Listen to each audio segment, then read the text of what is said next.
नमस्कार दोस्तों, आज हम लोग क्लास 6 के लिए जो हिंदी की पूरक पाठ्य पुस्तक है बाल राम कथा, जो कि वाल्मीकि रामायण पर आधारित है, उसका अगला अध्याय पढ़ेंगे।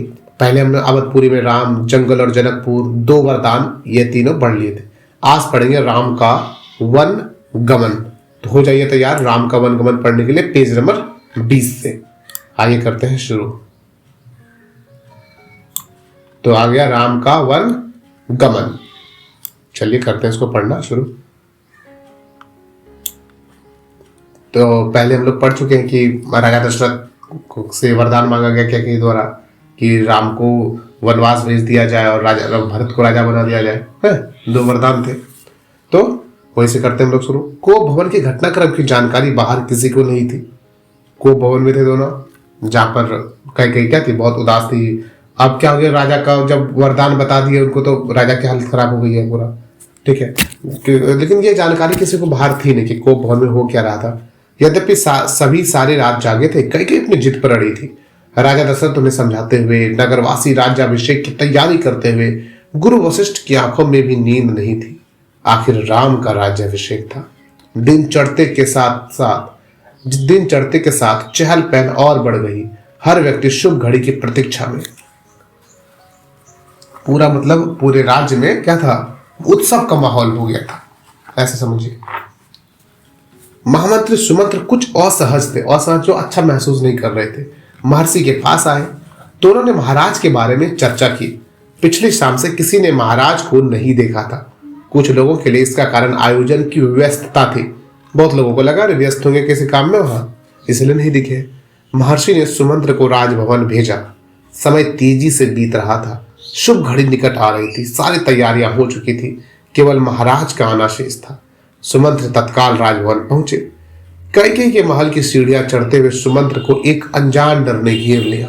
अंदर पहुंचे, देखा कि महाराज पलंग पर पड़े हैं, बीमार दीनहीन। सुमंत्र का मन भांपते हुए कैकेयी ने कहा, चिंता की कोई बात नहीं मंत्रीवर, महाराज राज्याभिषेक के उत्साह में रात भर जागे हैं। वे बाहर निकलने से पूर्व राम से बात करना चाहते हैं। कैसी बात? सुमंत्र ने पूछा। मैं नहीं जानती, अपने मन की बात वे राम को ही बताएंगे। आप उन्हें बुला लाइए। दशरथ ने बहुत क्षीण स्वर में राम को बुलाने की आज्ञा दी। सुमंत्र के मन में कई तरह की आशंकाएं थी, पर वे उन्हें टालते रहे। राम के निवास के बाहर भारी भीड़ थी। लक्ष्मण भी वहां थी। भवन को सजाया गया, उसकी चमक दमक देखने योग्य थी। सुमंत्र को देखकर कोलाहल बढ़ गया। लोगों के लिए यह एक संकेत था राज्याभिषेक के लिए राम को आमंत्रित करने का। सुमंत्र ने कहा, राजकुमार, महाराज ने आपको बुलाया है, आप मेरे साथ ही चले। कुछ ही पल में राम वहां पहुंच गए। लक्ष्मण साथ थे। दोनों भाई विस्मित थे। विस्मित मतलब आश्चर्यचकित थे। क्यों आश्चर्यचकित थे? क्योंकि वे राजसी वस्त्रों में थे, सजे धजे। लोग जय जयकार करने लगे, पुष्प वर्षा होने लगी थी। राजकुमार समझ नहीं पा रहे थे कि महाराज ने उन्हें अचानक क्यों बुलाया। लोग समझ रहे थे कि राम राज्याभिषेक के लिए जा रहे हैं। महल में पहुंचकर राम ने पिता को प्रणाम किया, फिर माता कैकेयी को। राम को देखते ही राजा दशरथ बेसुध हो गए। उनके मुंह से एक हल्की सी आवाज निकली, राम। उन्हें होश आया, तब भी वे कुछ नहीं बोल सके। बेसुध में बेहोश हो गए थे। थोड़ी देर तक चुप्पी रही, असहज सन्नाटा रहा। कोई कुछ नहीं बोला। तो राम ने पिता से पूछा, क्या मुझसे कोई अपराध हुआ है? कोई कुछ बोलता क्यों नहीं? आप ही बताइए माते। महाराज दशरथ ने मुझे एक बार दो वरदान दिए थे। मैंने कल रात वही दोनों वर मांगे जिससे वे पीछे हट रहे हैं। यह शास्त्र सम्मत नहीं है, रघुकुल की नीति के विरुद्ध है। जो शास्त्र में लिखा हुआ है कि ये मतलब रघुकुल की जो नीति है, इसका जो शास्त्र उसके अनुसार नहीं है, ये सही नहीं है ना। जो वरदान दिया उनसे पीछे हट रहे हो। कैकेयी ने बोलना जारी रखा, मैं चाहता हूं कि राज्याभिषेक भरत का हो और तुम 14 वर्ष वन में रहो। महाराज यही बात तुमसे नहीं कह पा रहे थे। राम संयत रहे, उन्होंने का संयत नहीं हुआ, वो शांत रहे। उन्होंने दृढ़ता से कहा, पिता का वचन अवश्य पूरा होगा। भरत को राजगद्दी दी जाएगी। मैं आज ही वन चला जाऊंगा। राम की शांत और सधी हुई वाणी सुनकर कैकेयी के चेहरे पर प्रसन्नता आ गई। उनकी मनोकामना पूर्ण हुई। राजा दशरथ चुपचाप सब कुछ देख रहे थे, स्पंदहीन, मतलब बिना हिले डुले। लग रहा था खून उनका, मतलब वो जो नाड़ी चलती रहती है ना खून की, वो नहीं चल रहा था, धड़कन तक नहीं चल रहा था, ऐसा लग रहा था। कई की ओर सब देखते हुए उनके मुंह से बस एक शब्द निकला, धिक्कार। कई के महल से निकलकर राम सीधे अपनी मां के पास गए। उन्होंने माता कौशल्या को कई भवन का विवरण दिया और अपना निर्णय सुनाया। राम वन जाएंगे। कौशल्या यह सुनकर शुद्ध खो बैठी। लक्ष्मण अब तक शांत थे पर क्रोध से भरे हुए। राम ने समझाया और उनसे वन जाने की तैयारी के लिए कहा। कौशल्या का मन था कि राम को रोक ले, वन न जाने दे, राजगद्दी छोड़ दे, पर वह अयोध्या में रहे। उन्होंने कहा, पुत्र, यह राजाज्ञा अनुचित है, उसे मानने की आवश्यकता नहीं है। कि ये जो आज्ञा मिली है तुम्हें तो अनुचित है, पूर्णतः इसे मानने की आवश्यकता नहीं है। राम ने उन्हें नम्रता से उत्तर दिया, यह राजाज्ञा नहीं, पिता की आज्ञा है। उनकी आज्ञा का उल्लंघन मेरी शक्ति से परे है। आप मुझे आशीर्वाद दीजिए कि मेरी यह शक्ति नहीं है, मेरी इतनी क्षमता नहीं है कि मैं पिता की आज्ञा का पालन न करूं। ठीक है, आप मुझे आशीर्वाद दीजिए, मैं बन जाऊंगा। लक्ष्मण से राम का संवाद जारी रहा। लक्ष्मण ने वन गमन को भाग्यवश आया उलटफेर कहा। लक्ष्मण इससे सहमत नहीं थे, वे इसे कायरों का जीवन मानते थे। उन्होंने राम से कहा, आप बाहुबल से अयोध्या का राज सिंहासन छीन ले, देखता हूं कौन विरोध करता है। अधर्म का सिंहासन मुझे नहीं चाहिए, मैं बन जाऊंगा। मेरे लिए तो जैसा राज सिंहासन वैसा ही वन। कौशल्या ने स्वयं को संभाला, उठी और राम को गले लगा लिया। वे राम के साथ वन जाना चाहते थे। राम ने मना कर दिया, कहा कि वृद्ध पिता को आपके सहारे की अधिक आवश्यकता है। कौशल्या ने राम को विदा करते हुए कहा, जाओ पुत्र, 10 दिशाओं तुम्हारे लिए मंगलकारी हो, मैं तुम्हारे लौटने का तक जीवित रहूंगी। कौशल्या भवन से निकलकर राम सीता के पास गए, सारा हाल बताया, विदा मांगी, माता पिता की आयु का उल्लेख किया,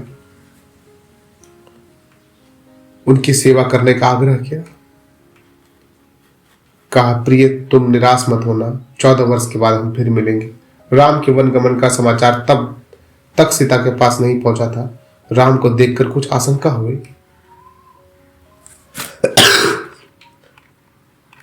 अनिष्ट की आशंका हुई, अनिष्ट की। राम ने विदा मांगी तो सीता व्याकुल हो गई, क्रोधित भी हुई, निर्णय पर प्रतिवाद किया। राम नहीं जब माने तो सीता ने उनके साथ जंगल जाने का प्रस्ताव रखा। सीता ने कहा, मेरे पिता का आदेश है कि मैं छाया की तरह हमेशा आपके साथ रहूं। अंततः राम को उनकी बात माननी पड़ी।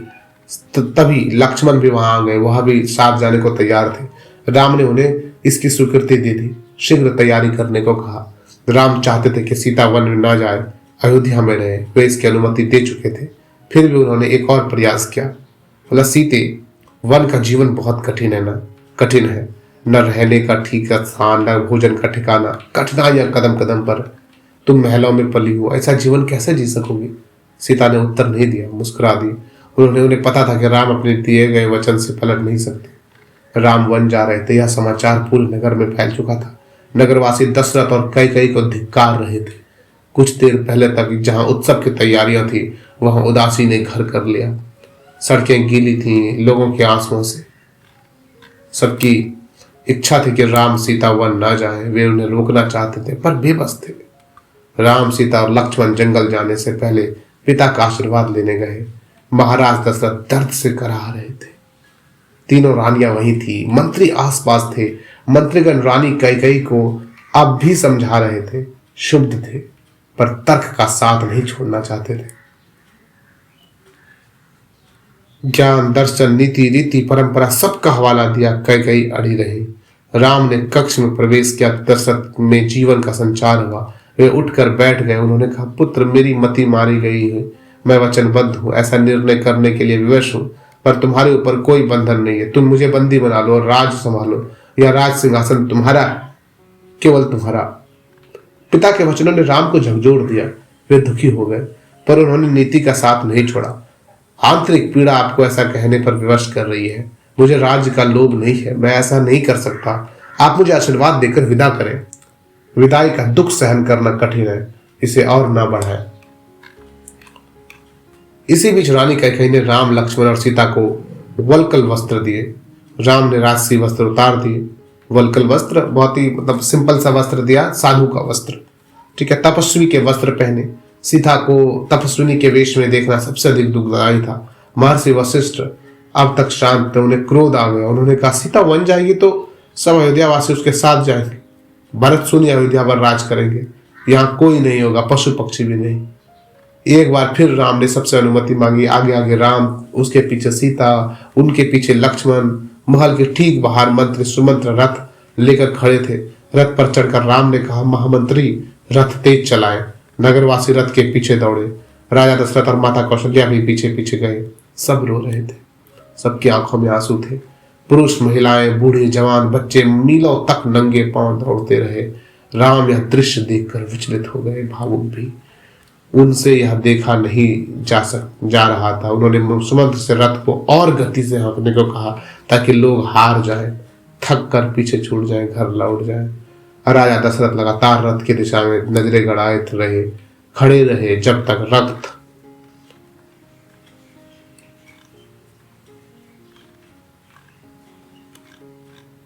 आंखों से ओझल नहीं हो गया।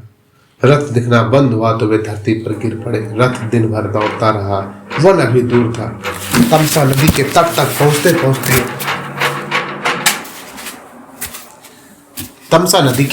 पहुंचते पहुंचते शाम हो गई।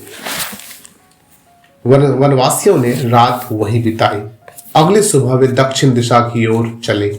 हरे भरे खेतों के बीच से गोमती नदी पार कर राम, सीता और लक्ष्मण सई नदी के तट पर पहुंचे। महाराज दशरथ के राज्य की सीमा वहां समाप्त होती थी। राम ने मुड़कर अपनी जन्मभूमि को देखा, उसे प्रणाम किया, कहा, हे जननी, अब 14 वर्ष बाद ही तुम्हारे दर्शन कर सकूंगा। शाम होते होते वे गंगा के किनारे पहुंच गए। श्रृंगवेरपुर गांव में निषाद राज गुह ने उनका स्वागत किया। राम ने रात वहीं विश्राम किया। गोराज के अतिथि के रूप में वन क्षेत्र आ गया था। नदी के उस पार अगली सुबह राम ने महामंत्री को समझाकर बुझाकर वापस भेज दिया। सुबह जो थे सुमंत्र,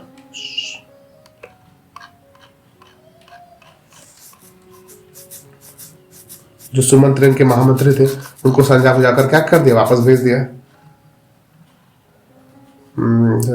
तो ठीक है, वापस भेज दिया। दोनों राजकुमार और सीता ने नाव से नदी पार की। सुमंत्र तट पर खड़े रहे वनवासियों के उस पार उतरने तक। इसके बाद वे अयोध्या लौट गए। सुमंत्र का खाली रथ अयोध्या पहुंचा तो लोगों ने उसे घेर लिया। वे राम के बारे में जानना चाहते थे। सुमंत्र बिना कुछ बोले सीधे राजभवन गए। राजा दशरथ कौशल्या भवन में थे, बेचैन सुमंत्र की प्रतीक्षा में। उन्होंने कहा, महामंत्री, राम कहाँ है? सीता कैसी है? लक्ष्मण का क्या समाचार है? वे कहाँ रहते हैं? क्या खाते हैं? सुमंत्र की आंखों में आंसू थे। उन्होंने एक एक कर महाराज के सभी प्रश्नों का उत्तर दिया। सुमंत्र को पता था कि दशरथ को इन उत्तरों से संतोष नहीं होगा।